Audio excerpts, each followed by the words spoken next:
如果我不再遵守盟约呢？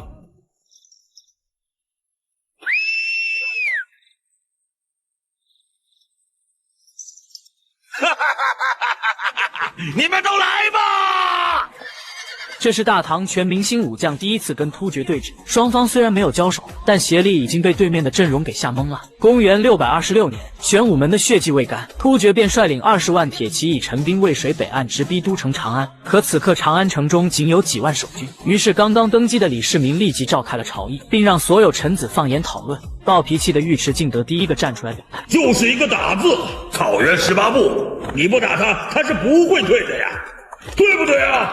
百官听后纷纷鼓掌表示赞同。尉迟敬德见状更是上头，啪的一声直接将手中的布板猛烈折断。陛下，发兵吧！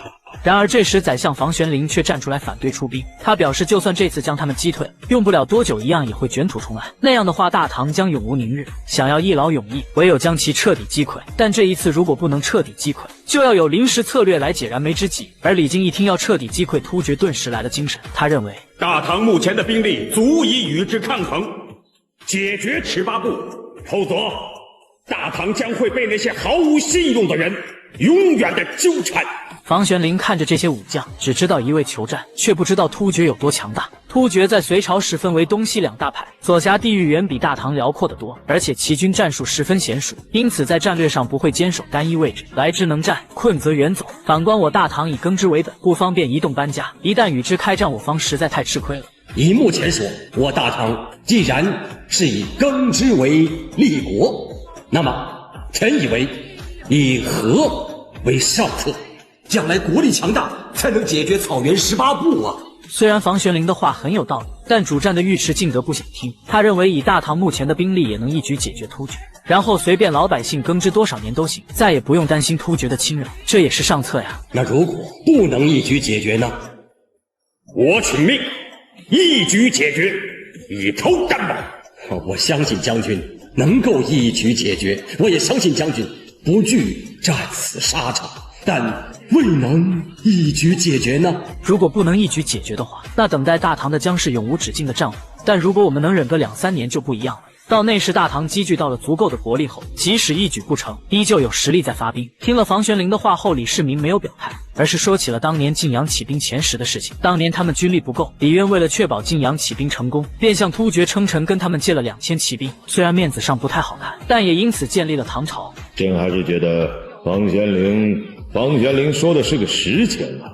现在我们赌不起，现在不赌未必输，将来赌我们肯定赢。这就是李世民与隋炀帝杨广的区别。杨广打高句丽就是用一国之力去赌，结果赌输了。李世民绝对不会重蹈覆辙，最终他决定继续称臣纳贡，送金银财宝议和，以求国力日后强大。但是李世民就是李世民，哪怕是向对方求和，给对方送去无数金银财宝，那也得硬气的给。他召见了突厥的使者，大声训斥了他们协力可汗的背信弃义。这还不过瘾，李世民要亲自去见他们的可汗，当面斥责他。皇帝旨，朕欲前往，为何前线？只见李世民率领6名心腹单骑出城，准备在渭水南岸与协力可汗展开一场惊心动魄的心理博弈。而当龙凤之姿的李世民出现在渭水南岸时，许多突厥将士被他的王者之气所震慑，竟不由自主地翻身下马叩拜行礼，这让协力可汗瞬间脸面全无。你们要干什么？此刻的太宗李世民无所畏惧，竟要独身过桥与协力谈判。心腹们见此大吃一惊，于是长孙无忌连忙拦下这位6边形皇帝。您如果自己要过桥，我们有再多的人马也没有用了。可这为何你们就让我这么喊下去了？这不可以呀！陛下不可以前打天下，陛下总是一马当先，现在陛下不再是秦王的时候了，不可置一国之君于安危旦夕之间的。匈奴当年为汉高祖于白登，汉高祖若有闪失，汉朝就没了。陛下不可仿效汉高祖，大唐不可以没有陛下呀！李世民一想也是，万一被突厥来个擒贼先擒王，我这大唐可就真完了。看来这次是自己冲动了，但是不过去显不出咱有底气啊。于是李世民决定过去一半，接着就带上亲卫李武策马来到桥中间与协力谈判。协力见状很是疑惑，我可是带了20万大军，全副武装，准备与你火拼的，可你竟还敢只身渡桥而来，你难道就不怕我趁机学曹孟德，给你来个挟天子令诸臣吗？阿史那多弊！我刚刚继位，你们就来朝贺，不必来如此多的人马。我听说你们争夺太子之位，长安很是不平静。发生这样的事，我能不来看看吗？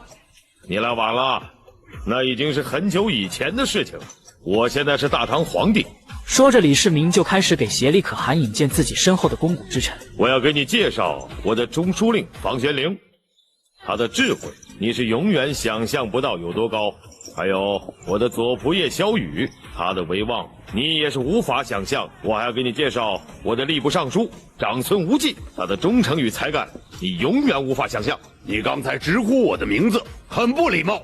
你又给我介绍这些人，你什么意思？李世民表示，告诉你这些不是炫耀，而是想说，如今大唐已经是一个崭新的大唐，不再是他这个突厥武王能随意施压的。但崭新的唐朝也不会毁弃旧的盟约。他表示，以前给的粮食绸缎，如今一分也不会少。现在只要你协力肯老实退兵，自己便可既往不咎。然而优势在我的协力却表示自己今天就是要打下大唐，改成他们的牧场。李世民听后可惜地摇了摇头。身后的长孙无忌心领神会，立即吹响口哨。只见无数唐军从四面八方缓缓涌现，马蹄声和呐喊声瞬间响彻整个渭水河畔。而为首的正是尉迟敬德、李世济、秦叔宝、薛万彻、李靖等5位悍将。如此阵仗顿时让突厥大军中出现了阵阵骚动。此时的李世民也愈发的英勇无畏，他竟策马移动到突厥方面的桥头，与协力面对面交谈起来。李世民的意思很明确，咱们已经结过盟，就如同香火兄弟，你怎么能说变就变了呢？而被大唐兵马震慑到的协力已经有了退兵的意思，但自己带20万人就这么灰溜溜的回去，多少有点太没面子。好啊，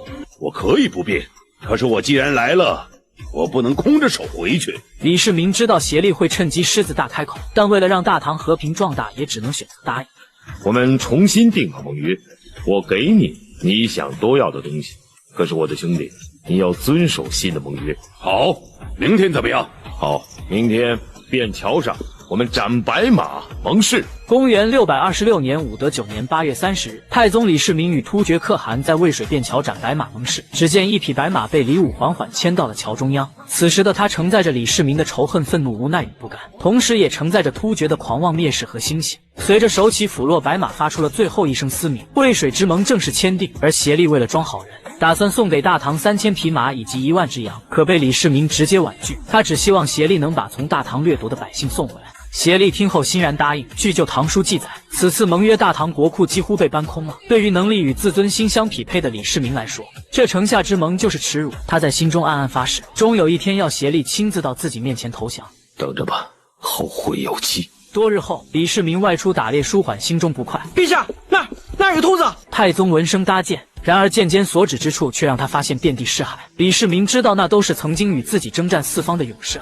活着的时候不能归家，死后绝对不能再让他们埋骨荒漠，魂落异乡。于是李世民决定动用百姓收骸骨葬忠魂，并且请高僧来为其超度。而李世民所找的这名高僧，他的法号估计大部分人都知道。师傅的法号是玄奘，没错，就是孙行者的师傅玄奘法师。后来李世民为其赐了国姓唐，所以叫唐玄奘。